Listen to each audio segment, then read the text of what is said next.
اے لوگوں سنو، قصی قتل کر دیے گئے، قصی اب نہیں رہے۔ ہم نے اپنی آنکھوں سے قصی کو قتل ہوتے دیکھا ہے۔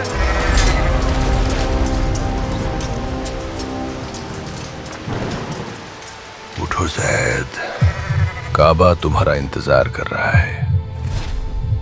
یاد کرو اپنے بچپن کو، یہ وقت تمہارا ہے۔ اٹھو قصی، اپنے باپ کی سوتیلی اولاد، اٹھو اور مضبوط کر دے اس کانچ کی طرح نازک رشتے کو۔ شاید یہی وجہ ہے کہ وہ لوگ مجھے قصی کہتے ہیں۔ کیا کہا؟ وہ سردار بنے گا؟ جنگ کا اعلان کرو۔ اٹھو قصی اور مکہ کی تقدیر بدل دو۔ تمہارے اپنوں کو تمہاری ضرورت ہے۔ اٹھو قصی، کیا آپ اس جنگ میں میرے ساتھ کھڑے ہیں؟ قصی، تم نے نبی ابراہیم کی نسلوں کو ایک کیا ہے، اب ہم تم سے الگ نہیں۔ اٹھو قصی، کعبہ تمہارا انتظار کر رہا ہے۔ اب جب قصی ہی نہیں رہا تو تم نبی ابراہیم کی نسل کے لوگ بھی زندہ رہ کر کیا کرو گے؟ غدارو، ہماری زمین پر ہمارے خلاف تلواریں اٹھاتے ہو۔ آؤ یہ کعبہ کی سرداری کا قصہ ہمیشہ کے لیے ختم کریں۔ شروع کرو۔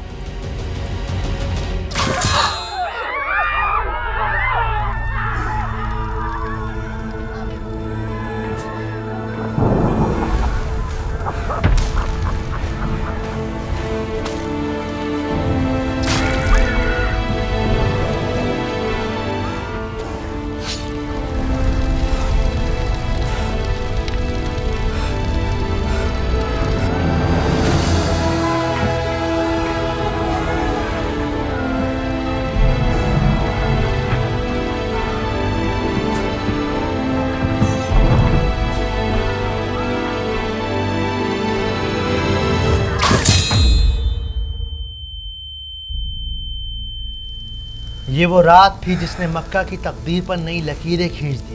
بنو قزاحہ جو صدیوں سے کعبہ کے وارث بن کر بیٹھے تھے، آج ایک اجنبی کے آگے گھٹنے ٹیک چکے تھے۔ ایک ایسا اجنبی جس نے اپنی پوری زندگی صرف کعبہ کی سرداری کا خواب دیکھتے ہوئے گزاری تھی۔ آج سیریا سے چلا وہ لڑکا زید عرف قصی ابن کلاب مکہ کا نیا سردار بن چکا تھا۔ نبی ابراہیم کی قوم زندہ باد، قصی زندہ باد، ہمارا بھائی قصی سلامت رہے، زندہ باد۔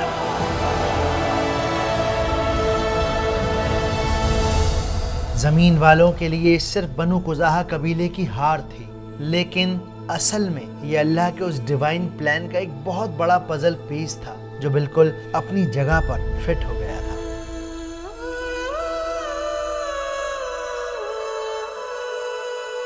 صبح کی پہلی کرن جب کعبہ کے غلاف پر پڑی تو مکہ کا منظر کچھ اور تھا۔ قصی ابن کلاب کے سر پر سرداری کی پگڑی باندھی جا رہی تھی، ہر چہرے پر مسکراہٹ تھی، ہر آنکھ انہیں امید سے دیکھ رہی تھی۔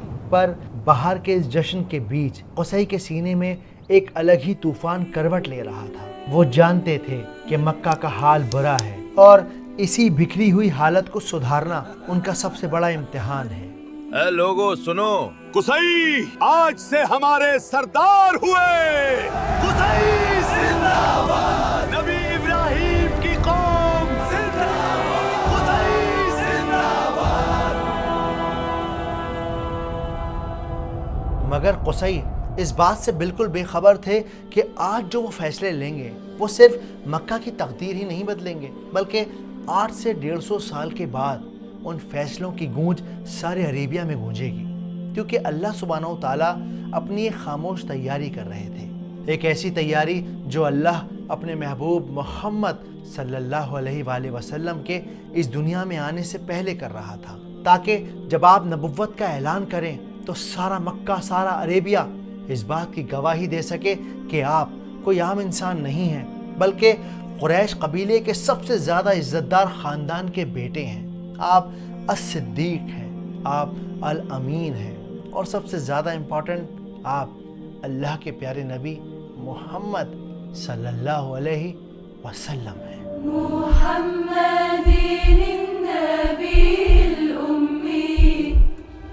अस्सलाम वालेकुम। ये हमारी सीरत नबी सीरीज़ का 8वां एपिसोड है। इस एपिसोड की कहानी और रिकैप को जानने से पहले एक बहुत इंपॉर्टेंट बात, 19 अप्रैल की AI मास्टर क्लास को आप सब ने जो प्यार दिया है उसके लिए दिल से शुक्रिया।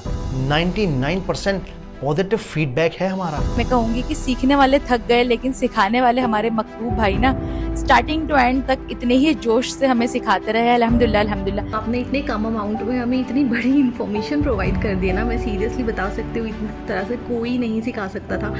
लेकिन आप लोगों ने कमाल कर दिया। AI सीखकर सबसे पहली वीडियो रियली मकतूब को डेडिकेट की। ये बात है मकतूब भाई के AI मास्टर क्लास की, जिसने लोगों को जीरो से उठाकर AI का हीरो बना दिया।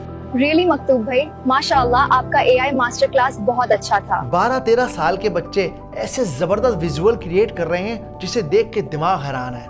वो लोग जो AI का A भी नहीं जानते थे, आज अलग अलग तरह की वीडियोस बना रहे हैं। आप लोगों की इसी लगन और मेहनत को देखकर मैंने फैसला किया है कि अब आप इस AI मास्टर क्लास को 30 मई तक आराम से एक्सेस कर सकते हैं। और यही नहीं, आपने जो इज्जत मुझे दी है उसके लिए आपके मकतूब भाई ने आपके लिए कुछ तोहफे रखे हैं। इस AI मास्टर क्लास में अब आपको 4 नए बोनस चैप्टर मिलेंगे, प्लस 4 नई PDF प्रॉम्प्ट्स गाइड मिलेंगी, प्लस ने इस क्लास को अलग अलग चैप्टर्स में डिवाइड कर दिया है ताकि आप अपने पेस पर इन वीडियोस को देख सकें, AI को लर्न कर सकें। और हाँ, एक और इम्पॉर्टेंट बात, बहुत सारे लोग कमेंट्स में मुझे डांट रहे हैं, अरे भाई आपको ज़रूरत क्या है इस क्लास को बंद करने की, जितने लोग एंटर होना चाहते हैं होने दीजिए ना। आपके मकतूब भाई के बाद बहुत छोटी सी टीम है, इतने बड़े सर्वर, इतने सारे लोगों को मैं नहीं संभाल सकता। इसीलिए शायद आने वाले कुछ दिनों में हमारी वेबसाइट पर रजिस्ट्रेशन होना बंद हो जाएंगे। इसीलिए आप इस क्लास को जल्द से जल्द रजिस्टर करें। www.reallymaktoob.com पर जाइए और जाकर इस क्लास को रजिस्टर कीजिए। दुनिया AI से कमाल कर रही है, अब आपकी बारी है। चलिए अब हम चलते हैं अपने सीरतुन नबी के 8वें एपिसोड पर। पिछले एपिसोड में हमने देखा कि कैसे अल्लाह के रसूल सल्लल्लाहु अलैहि वसल्लम की नस्ल में ज़ैद नाम का एक बच्चा पैदा हुआ। मक्का की पाक मिट्टी से दूर वो शाम में पला बड़ा, एक ऐसा बच्चा जिसने अपनी सारी उम्र एक गैर को अपना बाप माना। पर जब दोस्तों के एक ताने ने उसे बताया कि जिस इंसान को अपना असली बाप समझ रहा है वो तो असल में उसका सौतेला बाप है, तब ज़ैद की दुनिया बिखर कर रह गई। तुम तो एक कुसई हो, एक अजनबी, अपने बाप की सौतेली औलाद। और उस दिन ज़ैद ने फैसला किया कि वो मक्का वापस लौटेगा, उस सरदारी को हासिल करेगा जो सदियों पहले उसके ख़ानदान के हाथों से निकल चुकी थी। मक्का वापस आकर ज़ैद ने जद्दोजहद की, पूरे दिल से मेहनत की और देखते ही देखते मक्का की सरदार हुलैल इब्न हफ्सा के ख़ास हो गए। इतने ख़ास कि हुलैल ने अपनी बेटी हुब्बा से ज़ैद की शादी कर दी। परवरदिगार कबूल कर।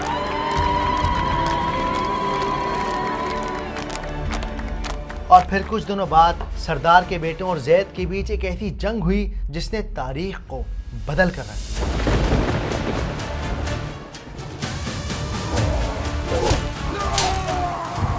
सदियों बाद ज़ैद और कुसई इब्न किलाब मक्का के सरदार बन चुके थे। कई सदियों के बाद अल्लाह के घर काबा को उसका असली वारिस मिल चुका था, लेकिन ये तो बस शुरुआत थी। ज़ैद को अभी बहुत बड़े बड़े कारनामे अंजाम देने थे। अब आगे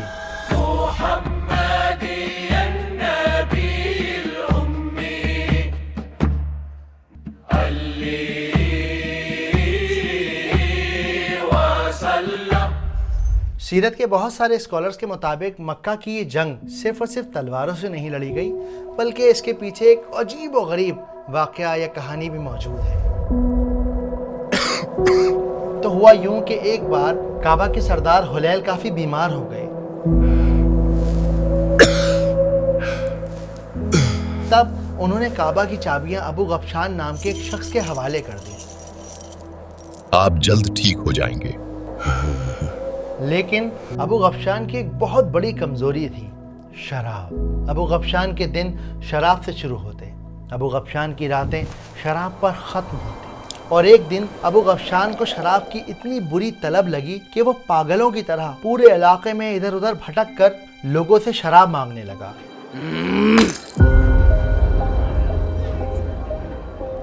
मेरे भाई असद, अगर तुम मुझे एक प्याला शराब दे दो तो कल सुबह तुम्हें सरदार बना दूंगा। कैसी फजूल बकवास कर रहे हो? होश के नाखून लो अबू गफशान। अरे सुनो तो। और तभी उसकी मुलाकात कुसई इब्न किलाब से हुई। कुसई एक बेहद होशियार और समझदार लीडर थे। वो जानते थे कि काबा का कंट्रोल कुसई के पास वापस आना सिर्फ उनका हक नहीं बल्कि कहीं ना कहीं इसमें अल्लाह की रज़ा भी शामिल है। और इसीलिए अबू गफशान की इस बुरी हालत को देखकर कुसई ने एक मास्टर स्ट्रोक खेला। अबू गफशान, किसी भी चीज की लत इंसान को बर्बाद कर देती है। इंसान का वजूद उसके होश में है, इसीलिए मैं ऐसी आदतों से दूर रहता हूँ और तुम्हें भी इन चीजों से दूर रहना चाहिए। मैं यहाँ तुम्हारा फलसफा सुनने नहीं आया। अगर तुम्हारे पास शराब है तो तुम्हें अल्लाह का वास्ता मुझे शराब दे दो, मेरी जान निकल रही है। शराब की ये पूरी मश्क आज तुम्हारी है। सच में? हाँ बिल्कुल, लेकिन इसके बदले मुझे वो चाहिए जो इस वक्त तुम्हारी जेब में है। क्या है मेरी जेब में? वही जिसके तुम काबिल नहीं, काबा की चाबियां। बस इतनी सी बात? हाँ। ये लो काबा की चाबियां। और इस तरह बगैर एक लम्हे सोचे नशे की आग में अंधे हो चुके अबू गफशान ने अल्लाह के घर की चाबियां निकालकर कुसई के हाथ में रख दी। और कुछ इस तरह बगैर एक तीर चलाए, बिना तलवार उठाए कुसई इब्न किलाब मक्का के सरदार बन गए।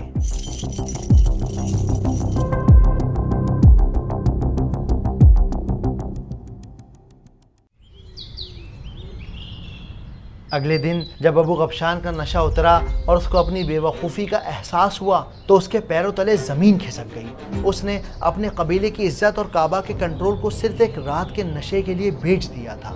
बनु कुज़ाहा ने बाद में लड़ने की बहुत कोशिश की पर तब तक बहुत देर हो चुकी थी। कुसई और कुरैश ने काबा पर अपना कंट्रोल जमा लिया था। अबू गफशान!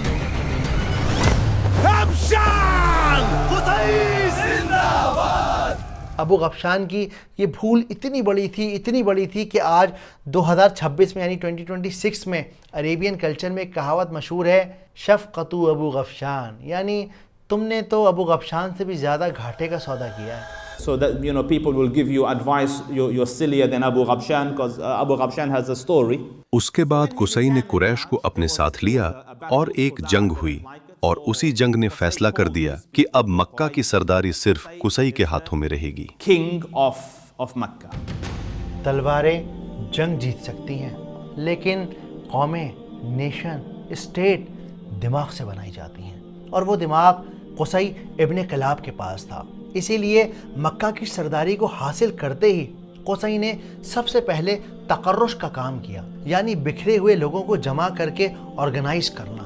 उन्होंने अपने बिखरे हुए कबीले कुरैश को मक्का के अंदर और बाहर बहुत तरीके से सेटल कर दिया। जो फैमिलीज ज़्यादा ताकतवर और असरदार थीं उन्हें काबा के बिल्कुल करीब बसाया गया, जिन्हें इनर कुरैश कहा गया, और बाकी कबीलों को मक्का के बाहरी बॉर्डर्स पर आबाद किया गया ताकि बाहर से आने वाले किसी भी हमले के खिलाफ शहर की एक सॉलिड डिफेंस लाइन बन सके। कुसई को सीरिया का एक ज़बरदस्त एक्सपोजर था। उन्होंने अपनी ज़िंदगी का एक बड़ा हिस्सा सीरिया में गुजारा था और इसीलिए वो चाहते थे कि मक्का के अंदर भी डेवलपमेंट हो, कुछ बदलाव आए। वो सिर्फ मक्का को एक रेत वाली, तंबुओं वाली जगह की तरह देखना नहीं चाहते थे। कुसई चाहते थे कि काबा के ठीक सामने एक ऐसी जगह बने जहां कबीले के सारे अहम फैसले लिए जा सकें।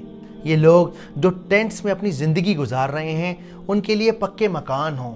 ये बिखरे हुए लोग एक ऑर्गेनाइज सिटी की तरह रहें, शहर की तरह रहें। और अपनी इसी सोच के चलते कुसई ने यह फैसला किया कि काबा के बिल्कुल सामने एक ऐसी इमारत बनवाई जाए जहां पर मक्का के सरदार, कुरैश के कबीले वाले बैठकर अहम फैसले ले सकें। ये सिर्फ एक इमारत का प्लान नहीं था बल्कि मक्का के अंदर पहली पार्लियामेंट बनाने की कोशिश थी। अपनी 6 महीने पुरानी सूरह काफरून वाली वीडियो में भी मैंने इस दारुन नदवा का मेंशन किया है। तशरीफ लाइए मोहम्मद, एक बार फिर से आपका इस्तकबाल है आप ही के बनाए बुजुर्गों के इस दारुन नदवा में। लेकिन अरेबिया में पक्के मकान बनवाना, इमारतें बनवाना कोई बच्चों का खेल नहीं था। वो लोग जिन्होंने सारी ज़िंदगी तलवारें चलाई थीं, तंबुओं में अपनी ज़िंदगी गुजारी थी, जिन्होंने ऊँटों की लीदें साफ़ की थीं, انہیں اس بات کا ذرا بھی اندازہ نہیں تھا کہ اینٹیں کیسے بنائی جاتی ہیں، گھر کیسے بنائے جاتے ہیں، کس طرح عمارتوں کو کھڑا کیا جاتا ہے۔ لیکن قصی اپنے ارادے کے پکے تھے۔ ان کی لیڈرشپ نے ان سارے بدوؤں کو ایک جگہ جمع کر دیا۔ جو ہاتھ کل تک صرف تلواریں چلاتے تھے، وہی ہاتھ آج ملائم مٹی گوندھ رہے تھے۔ جو لوگ کل تک چھوٹے چھوٹے قبیلوں کے غرور میں بٹے ہوئے تھے، آج وہ کندھے سے کندھا ملا کر پانی کی بالٹیاں ڈھو رہے تھے۔ دن شاموں میں ڈھل گئے، شامیں راتوں میں ڈھل گئیں۔ سوکھی مٹی گیلا گارا بن گئی اور وہ گارا چھوٹی چھوٹی اینٹوں میں تبدیل ہو گیا۔ ان اینٹوں کو دھوپ میں سکھایا گیا، آگ میں تپایا گیا، زمین پر نقشے کھینچے گئے اور آنکھوں میں نئے مکہ کے خواب سجائے گئے۔ پہلی بار مکہ کی زمین پر ہر عمر کا انسان ایک ساتھ مل کر مسکرا کر اپنے آنے والے کل کی بنیاد رکھ رہا تھا، اور دیکھتے ہی دیکھتے وہاں مٹی کے پکے مکانوں کا ایک چھوٹا سا شہر آباد ہو گیا۔ اب نہ ان بدوؤں کو طوفانی بارش کا خوف تھا اور نہ ان کے جسم کو جھلسا دینے والی دھوپ کی فکر۔ قصی اپنے لوگوں کی اس محنت کو دیکھ کر مسکرا رہے تھے۔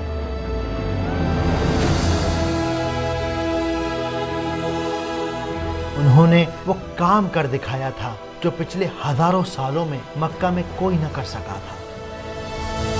لیکن اگر آپ کتابوں کو ڈیپ میں اسٹڈی کریں اور ملٹیپل کتابوں کا مطالعہ کریں اور ذرا گہرائی سے سوچیں تو آپ کو اندازہ ہوگا کہ زمزم کے کنویں کا غائب ہونا، نبی ابراہیم کی نسلوں کے ہاتھوں سے مکہ کی سرداری کا چھن جانا اور پھر دوبارہ سے مکہ کا کئی صدیوں کے بعد آباد ہونا، ان بکھرے قبیلوں کا ایک قوم میں بدل جانا، یہ سب آنے والے وقت کی تیاری تھی۔ اللہ نے اس نسل کو چن لیا تھا اور دراصل یہ ساری جنریشن مل کر ایک ایسی اسٹیج تیار کر رہی تھی جس پر ایک دن خاتم النبیین یعنی محمد صلی اللہ علیہ وآلہ وسلم کو آ کر کھڑا ہونا تھا اور دنیا کو بتانا تھا کہ اسلام آ چکا ہے۔ لیکن یہاں غور کرنے والی بہت امپورٹنٹ بات ہے، سیرت النبی کے اتنے لمبے سفر میں آپ نے کہیں بھی ایسا نہیں دیکھا ہوگا کہ ان نسلوں کے ساتھ یعنی قریش کے ساتھ کوئی آسمانی معجزہ ہو گیا، کوئی میریکل ہو گیا۔ نہیں، ایسا بالکل بھی نہیں ہوا، بلکہ ان نسلوں کے اندر اپنے حالات کو بدلنے کی آگ تھی۔ ان کے پاس اپنے معاشرے کو بہتر بنانے کا ویژن تھا اور بے انتہا محنت، لگن اور جد و جہد سے انہوں نے اپنے مقام کو خود حاصل کیا۔ سیرت النبی کا یہ چیپٹر ہمیں زندگی کا ایک بہت پریکٹیکل لیسن سکھاتا ہے کہ چاہے آپ کی زندگی کے حالات کچھ بھی ہوں، آپ معجزوں کا انتظار نہیں کر سکتے، بلکہ اس کے لیے آپ کو خود بخود جد و جہد کرنی ہوتی ہے، محنت کرنی ہوتی ہے، اسکلز سیکھنی ہوتی ہیں، گھر سے باہر نکلنا ہوتا ہے اور کوششیں کرنی ہوتی ہیں تاکہ آپ کے حالات بدل سکیں، تاکہ معاشرے کے حالات بدل سکیں۔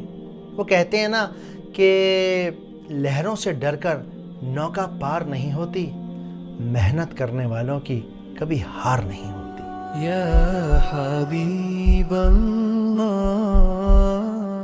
قصی ابن کلاب کی بے انتہا محنت اور کئی سالوں کی جد و جہد کے بعد آخرکار دارالندوہ بن کر تیار تھا۔ اب وقت تھا کچھ اہم فیصلے لینے کا۔ تم نے کمال کر دیا قصی، ہم اتنے سالوں سے الگ الگ جگہ بیٹھے سوچا کرتے تھے، آج پہلی بار سب ایک چھت کے نیچے ہیں۔ اللہ نے چاہا تو آگے بھی ایسے ہی رہیں گے۔ ضرور۔ میں نے مکہ کی بھلائی کے لیے کچھ سوچا ہے، کچھ ایسا جس سے ہم اور مضبوط ہو سکیں۔ بہت خوب۔ اگر آپ سب کی اجازت ہو تو اس کام کو آگے بڑھا سکتے ہیں۔ تم فقط حکم کرو قصی، تمہاری فراست اور دانش مندی پر اب اس پوری قوم کو مکمل اعتماد ہے۔ بہت شکریہ۔ تو کیا ہے تمہارا ارادہ؟ قصی نے اپنے لوگوں کو بتایا کہ وہ ایک سخت قانون لاگو کرنا چاہتے ہیں، ایک ایسا قانون جس کے مطابق کونسل کا حصہ صرف وہی شخص بن سکتا ہے جس نے اپنی زندگی میں 40 بہاریں دیکھی ہوں، یعنی جس کی عمر کم سے کم 40 سال ہو، کیونکہ قصی کے مطابق 40 سال ایک ایسی عمر ہوتی ہے جب انسان میچیور ہو جاتا ہے، جب اس کے اندر بچپنے کی کوئی گنجائش نہیں رہتی۔ اور قصی کے اس قانون کو سب لوگوں نے ہاتھوں ہاتھ ایکسیپٹ کر لیا، اور دیکھتے ہی دیکھتے دارالندوہ کی طاقت اتنی بڑھ گئی کہ مکہ میں اب کوئی بھی شادی ہوتی، کوئی بھی دشمن کے خلاف جنگ کی جاتی یا کوئی بھی تجارتی قافلہ نکلتا تو دارالندوہ کے لوگوں کی اجازت کے بغیر وہ مکہ سے باہر قدم نہیں نکال سکتا تھا۔ اور اپنی سرداری کے دوران قصی نے کچھ بہت زبردست کام کیے۔ اس میں ایک زبردست کام یہ بھی تھا کہ قصی نے پورے عربیہ کے سسٹم کو 5 حصوں میں ڈیوائیڈ کر دیا۔ تاکہ عربیہ کا پورا پولیٹیکل سسٹم بہت آرام سے چلایا جا سکے۔ یہ 5 حصے کچھ اس طرح تھے۔ ایک، دار الندوہ کی صدارت، جہاں بڑے بڑے معاملات کے متعلق مشورے ہوتے تھے اور جہاں لوگ اپنی لڑکیوں کی شادیاں بھی کرتے تھے۔ 2، لوا یعنی جنگ کا پرچم قصی ہی کے ہاتھوں باندھا جاتا تھا۔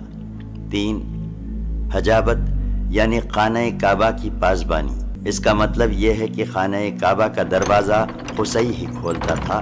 4، سقایا یعنی پانی پلانا، اس کی صورت یہ تھی کہ کچھ حوض میں حاجیوں کے لیے پانی بھر دیا جاتا تھا اور اس میں کچھ کھجور اور کشمش ڈال کر اسے شیریں بنا دیا جاتا تھا۔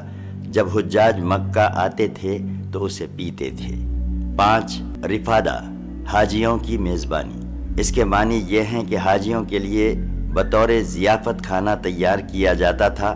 اس مقصد کے لیے قصی نے قریش پر ایک خاص رقم مقرر کر رکھی تھی جو موسم حج میں قصی کے پاس جمع کی جاتی تھی۔ قصی اس رقم سے حاجیوں کے لیے کھانا تیار کراتا تھا۔ جو لوگ تنگ دست ہوتے یا جن کے پاس توشہ نہ ہوتا وہ یہی کھانا کھاتے تھے۔ اور کمال کی بات یہ ہے کہ قصی نے ان 5 ڈپارٹمنٹس کا کنٹرول اپنے ہاتھ میں رکھا تھا۔ قصی کی عقل مندی، ان کی مہمان نوازی کا اندازہ آپ اس بات سے لگا سکتے ہیں کہ حج کے دوران جب لوگ عرفات سے واپس آتے تو قصی مدلفہ کے پہاڑوں پر ایک ایسی آگ جلاتے جس سے اندھیرے میں بھٹکے ہوئے حاجیوں کو راستہ ملتا۔ یہ آگ صرف روشنی نہیں تھی بلکہ پورے عربیہ میں قصی کی مہمان نوازی اور طاقت کی مثال تھی۔ صحیح کہتے ہو، قصی کے آنے سے مکہ کی قسمت بدلی ہے۔ اب زندگی آسان ہے۔ آسان ہی نہیں، اب ہم طاقتور اور محفوظ دونوں ہیں۔ اللہ قصی کو لمبی عمر دے۔ وقت خاموشی سے گزرتا رہا، آنکھوں ہی آنکھوں میں 20 سال گزر گئے، لیکن قصی کی قیادت میں، ان کی سرداری کے انڈر مکہ نے اپنا گولڈن ایرا دیکھا۔ یہ بکھرے ہوئے بدو ایک طاقتور ریاست میں تبدیل ہو گئے۔ دار الندوہ میں بڑے بڑے فیصلے لیے جانے لگے۔ سقایا، رفادہ کے ذریعے ایسی مہمان نوازی کی جانے لگی کہ پورے عربیہ میں قریش کی دھاک بیٹھ گئی۔ ایک بنجر سوکھی وادی جہاں اللہ سبحانہ وتعالیٰ نے اپنے خلیل ابراہیم علیہ السلام کو حکم دیا تھا کہ اپنی بیوی اور بچے کو چھوڑ کر یہاں سے چلے جاؤ، آج وہی سوکھا علاقہ مکہ کی سب سے بڑی پولیٹیکل پاور اور اکنامک ہب بن چکا تھا۔ لیکن مکہ جتنا زیادہ طاقتور اور مضبوط ہوتا چلا جا رہا تھا، اس کو بنانے والے قصی دھیرے دھیرے اتنے ہی زیادہ کمزور اور بوڑھے ہوتے چلے جا رہے تھے۔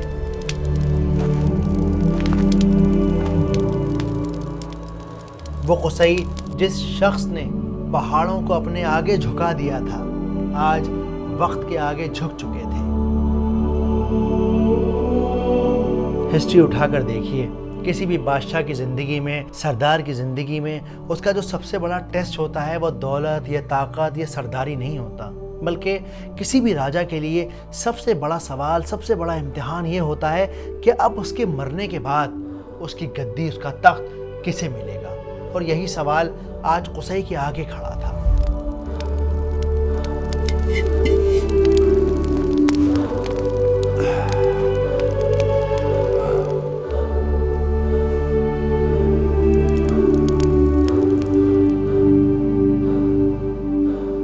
قصی کے 4 بیٹے ہوئے، عبد الدار، عبد مناف، عبد العزا اور عبد۔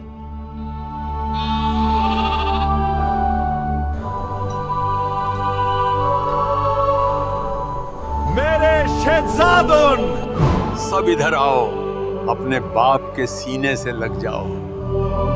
میں بابا کے پاس پہلے پہنچوں گا۔ یہ بے ایمانی ہے، رکیے۔ لیکن پورے مکہ کی نگاہیں صرف ایک انسان پر ٹکی ہوئی تھیں، عبد مناف پر۔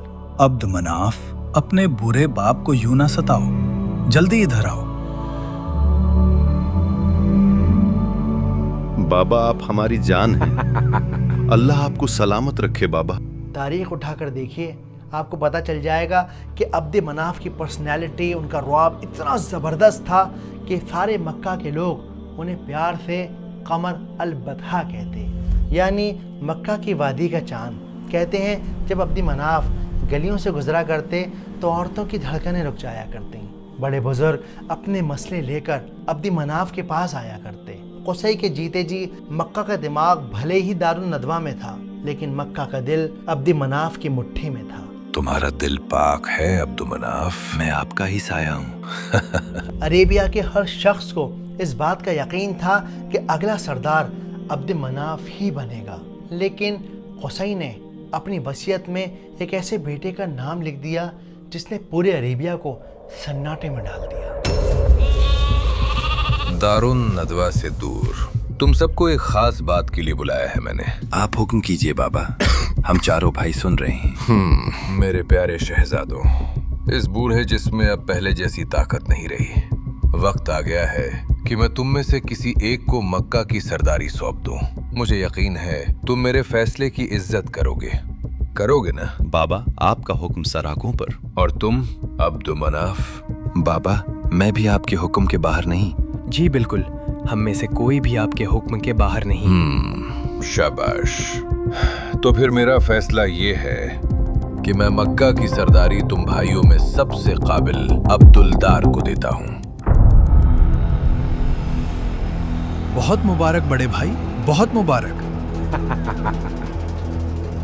कुसई को जरा भी अंदाजा नहीं था कि उनका ये फैसला मक्का की तारीख को हमेशा के लिए बदलने वाला था।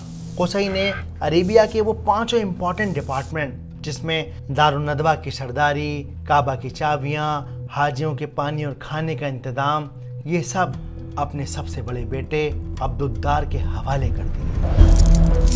जब कुसई ने ये फैसला किया तो कोई कुछ न बोल सका, पर सब जानते थे कि अब्द मनाफ सरदारी के ज़्यादा लायक है। लोग उसे ज़्यादा पसंद करते हैं, वो ज़्यादा जिम्मेदार है। लेकिन बाप ने पहली औलाद को चुना। मैं आप लोगों से पूछना चाहता हूँ, क्या लगता है आपको कुसई ने ऐसा क्यों किया होगा? अगर आप थोड़ा सा डीप में स्टडी करेंगे तो सीरत के एनालिस्ट बताते हैं कि असल में कुसई जानते थे कि अब्दी मनाफ लोगों के दिलों पर राज करता है, वो ज़्यादा काबिल है, ज़्यादा बेहतर है। लेकिन अगर कुसई ने सरदारी भी अब्दी मनाफ को दे दी तो उसका बड़ा बेटा अब्दुद्दार कहीं बहुत पीछे छूट जाएगा, और इसी वजह से ताकि अब्दुद्दार अब्दी मनाफ की बराबरी कर सके, कुसई ने अब्दुद्दार को मक्का की सरदारी दे दी। अब मक्का की ताकत अब्दुद्दार के पास थी और मक्का का दिल अब्दी मनाफ के हाथ में था। शायद कुसई ने सोचा होगा कि इस तरह वो अपने ख़ानदान को बैलेंस कर सकेंगे, पर कुसई को इस बात का ज़रा भी अंदाज़ा नहीं था कि उन्होंने आगे कई साल बाद आने वाले एक तूफ़ान की बुनियाद रख दी है। अब्दी मनाफ ने बाप के आगे सर झुका दिया। वो एक लफ्ज़ ना बोले और उन्होंने बाप की वसीयत को एज इट इज़ मान लिया। अब्दुद्दार की सरदारी के चर्चे पूरे अरेबिया में फैल गए। दूर दूर तक ये किस्से मशहूर हो गए कि बाप ने बड़े बेटे को चुन लिया। पर जैसा कि हम अरेबियन कल्चर को जानते हैं कि एक बार अगर सरदार ने कोई फ़ैसला ले लिया तो फिर उस पर कोई सवाल नहीं उठा सकता था, और इसलिए अब्दुद्दार को सब ने अपना सरदार मान लिया।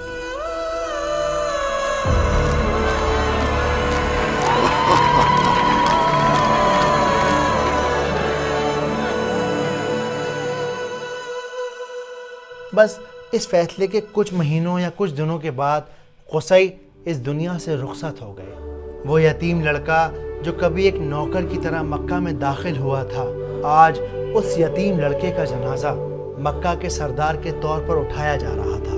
कुसई को अरेबिया के सबसे अजीम सरदार के तौर पर अल हाजून नाम के कब्रिस्तान में दफन कर दिया गया। ये मिट्टी में दफन हो रहा इंसान वही कुसई था जिसने मक्का की बुनियाद को मजबूत किया था।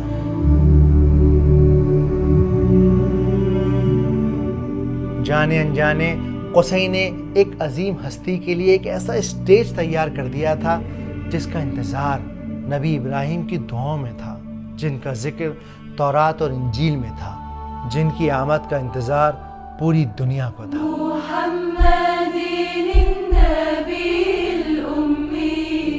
अगले आने वाले 40-50 सालों में हम लोग देखेंगे कि कुसई के बच्चों में यानी अब्दी मनाफ और अब्दुद्दार के बच्चों में एक ऐसी जंग होगी जो कुरैश कबीले को कपड़े की तरह चीर कर 2 टुकड़ों में बांट देगी।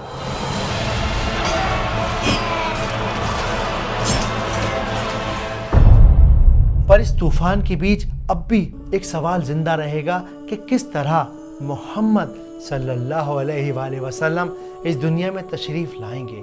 आपके परदादा हाशिम ऐसा कौन सा काम करेंगे जिससे भूख से मरता हुआ अरेबिया बच जाएगा। आपके दादा अब्दुल मुत्तलिब किस तरह से जमजम के पानी की तलाश करेंगे और किस तरह वो अकेले हाथी की फौज का सामना करेंगे। इन सब सवालों के जवाब जानेंगे अगले एपिसोड में। अगर आपको मेरी ये सीरतुन नबी की सीरीज़ पसंद आ रही है, अगर आपको लगता है कि वाकई इससे कोई बदलाव आ रहा है, हमारे जैन दीन किताबों को धीरे धीरे इंटरेस्ट लेकर पढ़ रहे हैं, तो आप इस QR कोड को स्कैन करके हमें सपोर्ट कर सकते हैं। याद रखिए, we are the builders of the आखिरा and this is the place where we build our आखिरा। हम आखिरत बनाने वाले लोग हैं और इस दुनिया में रहकर इस दुनिया के टूल्स के साथ इस आखिरत को बनाया जाएगा। जज़ाकुमुल्लाह खैर। अस्सलाम वालेकुम। दादा अब्बू, आप भी AI सीखेंगे? क्यों नहीं, इल्म की कोई उम्र नहीं होती। आप मेरा रजिस्ट्रेशन जल्दी से कर दीजिए।